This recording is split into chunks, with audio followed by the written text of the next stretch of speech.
প্রিয় কোচ মাহবুব আলী জাকিকে শেষবারের মতো দেখে হাসপাতাল থেকে কাঁদতে কাঁদতে বের হচ্ছেন মেহেদী হাসান মিরাজ।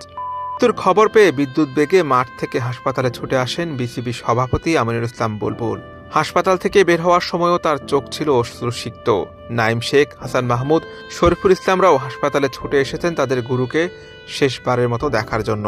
জানা গেছে আজ সন্ধ্যা নাগাদ সিলেটের আউটার মাঠে অনুষ্ঠিত হবে মাহবুব আলী জাকির প্রথম জানাজার নামাজ। সিলেট আন্তর্জাতিক স্টেডিয়ামে মিনিট 20 পর শুরু হবে ম্যাচ। রাজশাহী ওয়ারিয়র্স ও ঢাকা ক্যাপিটালসের ক্রিকেটাররা মাঠের দুই প্রান্তে ওয়ার্ম আপ করছিলেন। তাদের সঙ্গে ছিলেন কোচিং স্টাফের সদস্যরা। এরই মধ্যে হুট করে মাঠে লুটিয়ে পড়েন ঢাকা ক্যাপিটালসের সহকারী কোচ মাহবুব আলী জাকি। তাৎক্ষণিকভাবে তাকে সিপিআর দিয়ে হাসপাতালে নেওয়া হয়। একটু পর জানা যায় মাহবুব আলী আর নেই, পৃথিবীর মায়া তিনি ত্যাগ করেছেন। এরপর হাসপাতালে একে একে ছুটে যান বিসিবি কর্মকর্তা, ক্রিকেটার, কোচরা। বিসিবি সভাপতি বুলবুল ও পরিচালক নাজমুল আবেদিন ফাহিম মাঠ থেকে সবার আগে ছুটে যান হাসপাতালে। এরপর একে একে আসতে থাকেন ক্রিকেটাররা। সবার চোখে মুখে শোকের ছায়া, পানিতে চোখ টলমল করছে।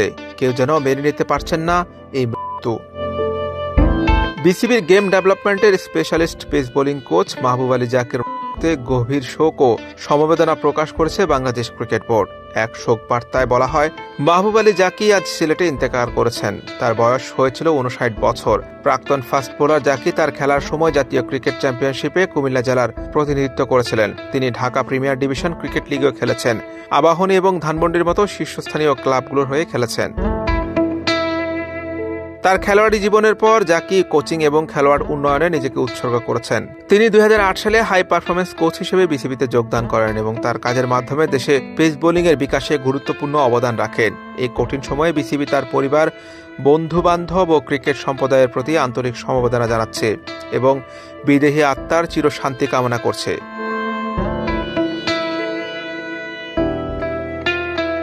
ঢাকা ক্যাপিটালসের সহকারী কোচ মাহবুব আলী জাকির শোক জানিয়েছে Rajshahi Warriors.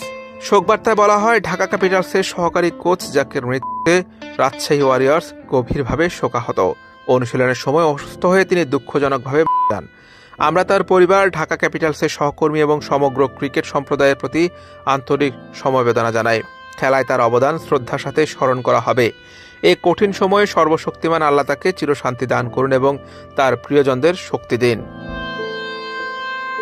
Hussain Arman, BD cric time.